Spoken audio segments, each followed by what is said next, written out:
Hey, this is Kellen from Wizard Tricks. We got Chris with SlytherWin here, and we are going to be talking all about the grinding in Wizards Unite, what that's going to look like. We're here in Santa Monica. It's going to be a good time. Definitely. Yeah. Super excited. Yeah. All right, cool. All right, so, talking about spellcasting and grinding. Yeah.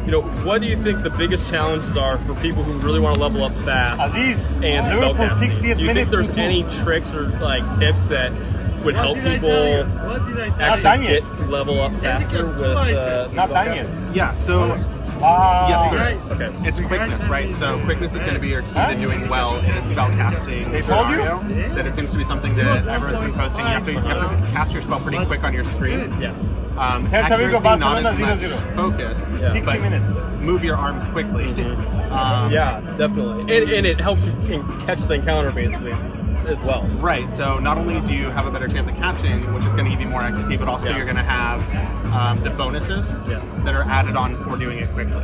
Yeah, kind of like what you see with Pokemon Go, where if you get like a great throw, you get more experience. You basically get those similar types of bonuses for actually casting a spell correctly. Yeah. Well. And you had seen the spellcasting help, right? Like there's the one on... Yeah. Which website was that? That was... It's Wizards Unite World, I believe, is what the website is. WizardsUniteWorld.com. I actually have another video. I'll put like a card like right here or something like that, so you guys can get a link to that video. Yeah, I remember you had done one on it. I had done one on it at one point. It was super helpful. Yeah, it was. I play with it a bunch, and I definitely think that speed more important than accuracy in the game, though. Yeah, so as long as you can basically draw the shape, do it quick. Yeah. Do it quick's going to help a lot. And then Dark Detector. Yeah. So, do you want to go into that a little bit? Yeah, you go ahead. Go explain what that is. Okay, so a Dark Detector is, in essence, a lure for an equivalent to a lure in Pokemon Go, where you're going to be drawing in some of those encounters. So you're trying to draw in some stuff around you. You can use, cast spells on it, do whatever, do some more encountery things, which is going to give you XP. So find a place where you can probably have a couple different Dark Detectors around you. Yes, and that goes into a little bit of what we were talking about earlier of having a community aspect, and because Dark Detectors you can stack. Yeah. So you can have up to 3. So if you actually have a group of people that can go out and play, that would be best. Yeah, definitely. So find your squad, find your wizarding squad. Yeah. Go drop like 9 Dark Detectors on 3 ends, basically, is what you gotta do. Yeah, so I figure as long as you can find that spot that's gonna be good for you and have a couple people with you, so that way you don't have to spend, 9 Dark Detectors and 3 Dark Detectors all at once. Stack it on with other people. Yeah, I think actually it would be better to do that than walking around. Like a lot of people do walk around, and it's interesting because Niantic really wants people to walk. They're incentivizing people to do that. But with, I think, spellcasting the way it is, it's actually going to be better for people to set up on like triple Dark Detector spots with multiple people putting them on, adding or stacking to those Dark Detectors, so that you can just sit and you can hang out and talk, but you can also look at your phone so you know what spells to cast. Yeah, absolutely. So I think that's actually, I hadn't thought about that before, that they're not encouraging people to walk with them. But that, I think the game itself, it's a lot of mental energy to focus on what you're doing. Absolutely. There's so much more, and there's so many videos that we're going to be doing, that I've done, that you've done, that talk about all the different stuff that we've seen in the beta so far, and there's only going to be more. So definitely there's a depth that there's not in Pokemon Go. Yeah, which is exciting. It is exciting. Now, I know a lot of people compare them because they're made by the same company, right? Yeah. Do you think, from what you've seen, do you think they're just going to be the same?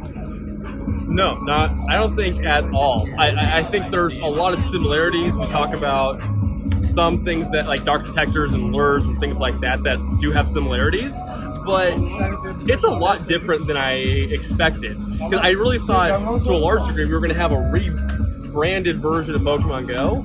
But there really is, I think, enough differences that where there's similarities, there are major differences at the same time. So there's things that are relatable but different. Okay. You know what I mean? Yeah, and that makes sense, right? Like they already have a lot of infrastructure set up. They already have, you know, like where the stops, where the ends, where the greenhouse. They know where everything's going to go. Yeah.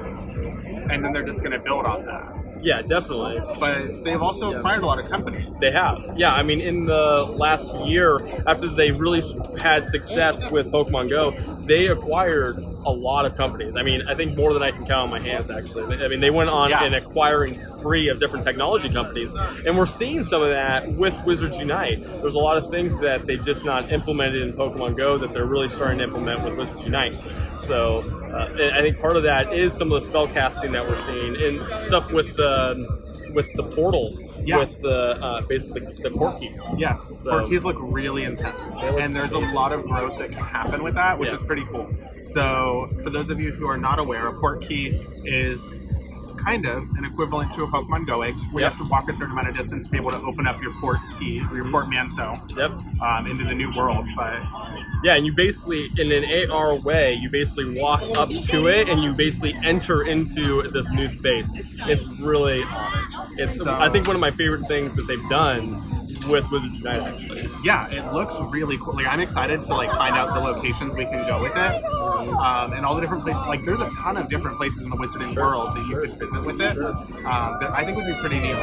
And even Fantastic Beasts they could incorporate. Absolutely. I actually think port keys is one of the ways they're going to be able to extend the game out, have updates on where port keys are going to take you. Kind of like what they've done with eggs, where you can catch different where you get basically different Pokemon hatched from eggs. We're going to see some of that as, instead of generations of Pokemon hatching from eggs, we're going to start seeing different locations come from port keys, which I think is exciting in one way they're going to extend the game. Yeah, definitely. I think that's a huge possibility.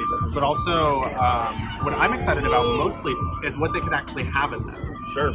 So I think they could have a lot of really unique or limited items you could only get in port keys. Absolutely, absolutely. Like event-based items for walking. Maybe that's how they're going to incentivize walking, is you actually can get some limited edition items or big bonuses because of the port key thing. Yeah, or maybe even a spellcasting ingredient that you can only pick up in a port key, or a very special, unique way that you can only get something by using those. Yeah, absolutely.